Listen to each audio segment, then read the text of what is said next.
The situation continues to develop in New York, and as we learn more about yesterday's attack, we're bringing in international relations expert Yvonne Davis to dig a little bit deeper into what we know so far. First off, we got to talk about the suspect, Sayfullah Saipov. Police know that he pledged allegiance to ISIS. They found handwritten notes in Arabic in his vehicle. He is not a U.S. citizen. Now, how is this going to affect the president's travel ban? Well, this is going to President Trump issued to the Department of Homeland Security to implement the process of extreme vetting, to move it along right away.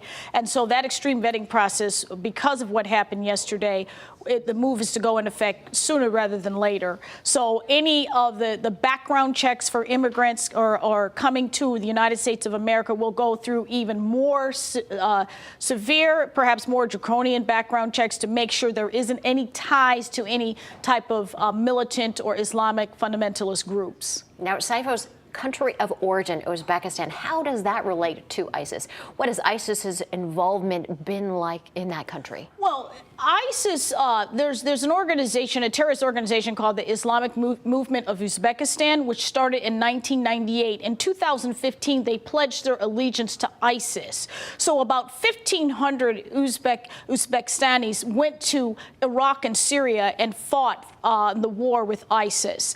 And so that is where that comes from. And so that movement, and in that whole region, a former Soviet republic, and all in the Caucasus region, the Chechen region, that is racked with a lot of terrorism. So it's not a surprise, but the U.S. Department of State has not paid as close attention to the activity in Uzbekistan as it has in other situations in North Africa and the Middle East. And so that is a challenge right there. There's been at least 5 other terrorist incidents that involved persons from Uzbekistan. 2 involved assassination attempts or assassination attempts on President Obama, which one person is serving 15 years in prison, and there's another famous Coney Island incident that's going on right now. So there are situations right there. The question becomes, is the terrorist, has he traveled back to Uzbekistan?